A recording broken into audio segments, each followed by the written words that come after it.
Hello friends, वर्तमान discussion करिबा +3 fourth semester Odia honours core 9। तो कोर 9 रो समस्त नमूना प्रश्नपत्र उत्तर सह एठारे माने आलोचना करिबा। तो प्रत्येक प्रश्नर मूल्य होची 2 मार्क विशिष्ट अटे। तो पूर्वरु अनेक गुडे वीडियो अपलोड सेरी अछि। तो आपण माने चैनल टी रो प्लेलिस्ट को जाई समस्त वीडियो देखि परिबे। तो प्रश्न गुडी को कोन अटे वर्तमान एठारे आलोचना करिबा। जे कोनसी 10टी प्रश्नर संक्षिप्त उत्तर लेख। तो प्रश्न गुडी को दिया जाय अछि, सेथि मध्ये 10टी प्रश्नर उत्तर संक्षिप्त भाव रे हमन को देबाकू पड़ी थाए। प्रथम प्रश्नटी कोन अटे देखिया। प्रथम प्रश्न हेला रसर संज्ञा कोन। सर्वहपि रसनाद रस अर्थात साहित्य दर्पण, विश्वनाथ कविराज एवं रस्यते इति रस। तो विश्वनाथ कविराज तांको ग्रंथ साहित्य दर्पण रे से कोन कहिसंती ना सर्वहपि रसनाद रस संपर्क रे से विवरणी प्रदान करियछंती। 2 नंबर प्रश्न कोनटे वात्सल्य रस काहाकू कुआ जाय। पुत्र कन्या प्रति पितामातांकर अनाबिल स्नेह को वात्सल्य रस कुआ जाय। वात्सल्य रस कहले मन एठार कोन बुझू। वात्सल्य रस होची पुत्र कन्या प्रति पितामातांकर अनाबिल स्नेह को आमने कोन कहिथाउ वात्सल्य रस बोली कहिथाउ। ध्वनिर परिभाषा उल्लेख कर। साहित्यर प्राण हेउची ध्वनि। अनुरणन प्रक्रिया रे प्रकाशित हेउथिबा अर्थ ध्वनि रूपे विवेचित। तो साहित्यर प्राण कोन अटे ना ध्वनि अटे। अनुरणन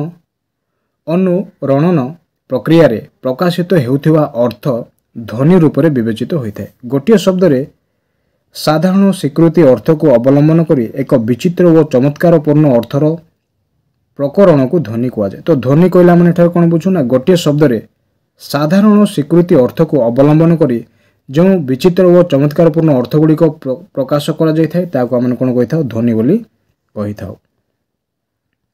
ध्वनिवादर प्रवक्ता किए। प्रश्नटी कोन अटे ध्वनिवादर प्रवक्ता किए। तो ध्वनिवादर प्रवक्ता होचंदी आनंद वर्धन।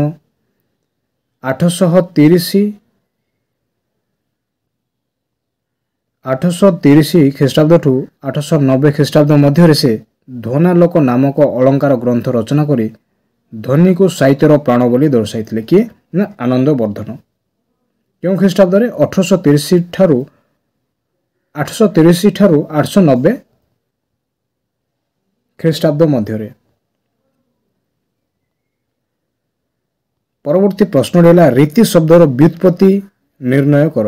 रीति गतावित धतस्स व्युत्पत्त्या रीति रुच्यते अर्थात रीति शब्दर प्रत्यर्थक रिंग धातुरु 3 प्रत्यय जोग ही निष्पन्न होयछि। तो एठारे मन कोन देखुछि ना रीति शब्दटी प्रत्यार्थक रिंग वंग धातुरु 3 प्रत्यय जोगरे कोन होइछि ना रीतिर निष्पन्न होयछि। रीति रियते गुण विशेष नया इति रीति। तो एठार कोन कहै छै ना रियते गुण विशेष नया इति रीति जहा द्वारा गुण जणा पड़े ताहा मध्य रीति। तो जहा द्वारा माने गुण गुडी को जानि पारथो ताको माने कोन कहिथाउ रीति बोली कहिथाउ। वक्रोक्ति केते प्रकार ओ कोन कोन। शब्द व अर्थर वक्रता को वक्रोक्ति कहा जाए। तो वक्रोक्ति कहला माने कोन बुझू शब्द व अर्थर वक्रता को वक्रोक्ति बोली आमने कहिथाउ। एहा दुई भाग रे विभक्त कर जायछि। प्रथमटी हेला श्लेष वक्रोक्ति, द्वितीयटी हेला काकु वक्रोक्ति। परवर्ती प्रश्नटी कोनटे जमक अलंकार रे केते प्रकार जमक अलंकार केते प्रकार ओ कोन कोन। ओडिया साहित्य रे जमक अलंकार रो बहुल प्रयोग रही अछि। एहा 5 प्रकार रो। तो ओडिया साहित्य रे जमक अलंकार रो कोन रही अछि ना बहुल परिमाण रे प्रयोग रही अछि। एहा केते भाग रे विभक्त करै अछि। एहा को 5टी भाग रे विभक्त करा जाय अछि। से गुडी को होछि आद्य जमक, मध्य जमक, प्रांत जमक, माळ जमक व सर्व जमक। क्लासिक शब्दर संज्ञा निरूपण करो। तो क्लासिक शब्द कहला माने एठार कोन बुझू। क्लासिक शब्दर संज्ञा अति व्यापक अटे। यह एक लैटिन शब्द। क्लासिक शब्दर संज्ञा कौन अटे ना अति व्यापक अटे। यह कौन अटे? यह एक लाटिन शब्द उद्धृत होइछि। यार अभिधानिक अर्थ वर्ग वा श्रेणी, कलात्मक, रुचिनिष्ठ, सर्वजनग्राही, सामाजिक अभिरुचि धर्मी साहित्य को क्लासिक साहित्य कह जाए। तो क्लासिक साहित्य कहला माने ठार कौन बुझू? श्रेणी, कलात्मक, रुचिनिष्ठ, सर्वजनग्राही, सामाजिक अभिरुचि धर्मी साहित्य को आमने क्लासिक साहित्य बोली कही था। शास्त्रीय रचना को मध्य क्लासिक साहित्य कह जाए। तो शास्त्रीय रचना गुड़ी को मध्य आमने कौन कही था? क्लासिक साहित्य बोली कही था। अतीतर कला दृष्टि यह चिर भास्वर। तो अतीतर कला दृष्टि कौन अटे ना? चिर भास्वर अटे। परवर्ती प्रश्नटी कौन अटे? आधुनिक ओडिया साहित्य रचित केतोटी क्लासिक रचनार नाम लेख। आधुनिक ओडिया साहित्य रचित केतोटी क्लासिक साहित्यर नाम गुड़िक होची फकीरमोहन सेनापति छमाण आठ गुंठ, कालिंदी चरण पाणिग्राही माटीर मनीष, राधानाथ महाजात्रा, मधुसूदन राव ऋषि प्राणे, देवावतरण आदि साहित्य होची क्लासिक चेतनार परिचायक। रोमांटिसिज्म कौन? तो रोमांटिसिज्म कहला माने कौन बुझू? पारंपरिक क्लासिक साहित्यर विपरीत धर्मी साहित्यिक चेतना को रोमांटिसिज्म कही था। तो रोमांटिसिज्म कहला माने कौन बुझू? पारंपरिक क्लासिक साहित्यर विपरीत धर्मी साहित्यर चेतना को माने रोमांटिसिज्म कही था। तरुण तरुणीर मनरे प्रेमासक्त सृष्टि हेले दुनिया जेपरी नवरागरे रंजित होला परी लागे, ठीक से भाव में रोमांटिक साहित्य सेपरी पाठक प्राणरे नवराग सृष्टि कराए। सर्वश्रेष्ठ आनंददायक सारस्वत सृष्टि रूपे यह स्वीकृति। तो रोमांटिसिज्म को क्यों भाव में स्वीकृति प्रदान कर सर्वश्रेष्ठ आनंददायक सारस्वत सृष्टि रूप से स्वीकृत वा स्वीकृत कर। परवर्ती प्रश्नटी हूँ ओडिया साहित्य रोमांटिसिज्म प्रतिफलन केबठारु आरंभ बा केबठारु देखा जाए? 19 शतकर द्वितीयार्धरे इंग्राजी साहित्यर प्रभावित रोमांटिसिज्म ओडिया साहित्य प्रथम करी उन्मेष लाभ करथिला। तो 19 शतकर द्वितीयार्धरे इंग्राजी साहित्य प्रभावित रोमांटिसिज्म कौन करथिला ना? ओडिया साहित्य प्रथम करी उन्मेष लाभ करथिला। आधुनिकतार प्रवर्तक राधानाथंकर काव्यकृति रे एहार स्वरूप प्रथमे लक्ष्य करागला। तो एहार स्वरूप प्रथम रे क्या द्वारा लक्ष्य करागला ना? प्रवर्तक आधुनिकतार प्रवर्तक राधानाथ रायंकर काव्यकृति गुड़िक यार स्वरूपटी प्रथम भाव में लक्ष्य करागला। प्रतीक प्रयोगर आवश्यकता कौन? प्रश्नटी कौन अटे? प्रतीक प्रयोगर आवश्यकता गुड़िक कौन? अन्य को बुझाइबा जो परिदृश्य मान संकेत व्यवहार करा जाए ताहाको प्रतीक कहती। प्रतीक कहला माने एठारे कौन बुझू ना? अन्य को बुझाइबा जो परिदृश्य मान संकेत आकार व्यवहार करा जाए ताहाको आमने संकेत कही थाउ। सबु कथा सबु स्थान रे खोली कुआ जाई न थाए। तो प्रत्येक कथा सबु स्थान रे कुआ जाई न थाए। सेठारे प्रतीकात्मक शब्द प्रयोग करा जाए।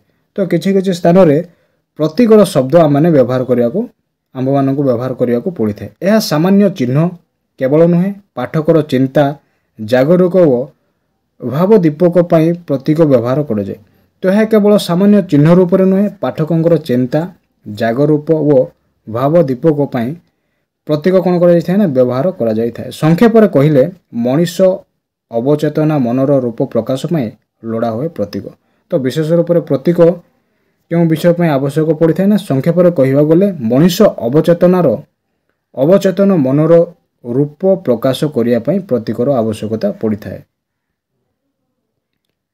परवर्ती प्रश्नटी ओडिया काव्य कवितार प्रतीकर किभली प्रयोग घटी अछि? प्रश्नटी कौन अटे ना? ओडिया काव्य कवितार प्रतीकर किभली प्रयोग घटी अछि?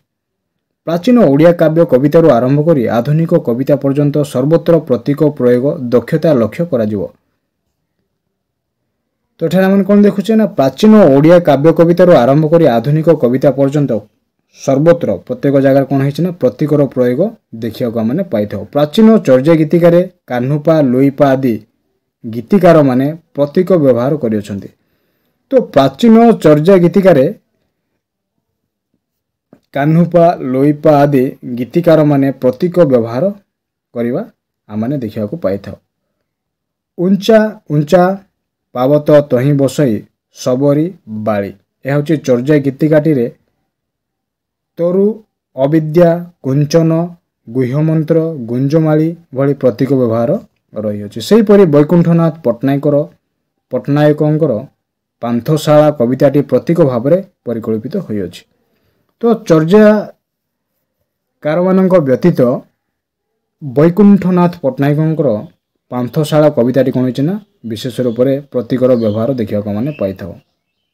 ଚିତ୍ରକଳ୍ପ। ଚିତ୍ରକଳ୍ପ କହିଲା ମାନେ କ'ଣ ବୁଝୁ? ଚିତ୍ରକଳ୍ପ ହେଉଛି କବିର ଚିନ୍ତନର ଏକ ସୂକ୍ଷ୍ମ ଅଭିବ୍ୟକ୍ତି। ତ ଚିତ୍ରକଳ୍ପ କହିଲା ମାନେ କ'ଣ ବୁଝୁ? ନା ଚିତ୍ରକଳ୍ପ ହେଉଛି କବି ଚିନ୍ତନର ଏକ ସୂକ୍ଷ୍ମ ଅଭିବ୍ୟକ୍ତି। ସ୍ଥୂଳ ବିଶ୍ୱର ଯେଉଁ ସୂକ୍ଷ୍ମ ଚିତ୍ରବତ୍ ଧାରଣା କବି ଆହରଣ କରେ ତାହାକୁ ସେ ଚିତ୍ରକଳ୍ପ ମାଧ୍ୟମରେ ପ୍ରକାଶ କରିଥାଏ। ତ ଚିତ୍ରକଳ୍ପ ହେଉଛି କ'ଣ ଅଟେ ନା କବିର ବା କବି ଚିରନ୍ତନର ଏକ ସୂକ୍ଷ୍ମ ଅଭିବ୍ୟକ୍ତି। ସ୍ଥୂଳ ବିଶ୍ୱର ଯେଉଁ ସୂକ୍ଷ୍ମ ଚିତ୍ରବତ୍ ଧାରଣା କବି ଆହରଣ କରେ ତାହାକୁ ସେ ଚିତ୍ରକଳ୍ପ ମାଧ୍ୟମରେ କ'ଣ କରିଥାଏ ନା ପ୍ରକାଶ କରିଥାଏ।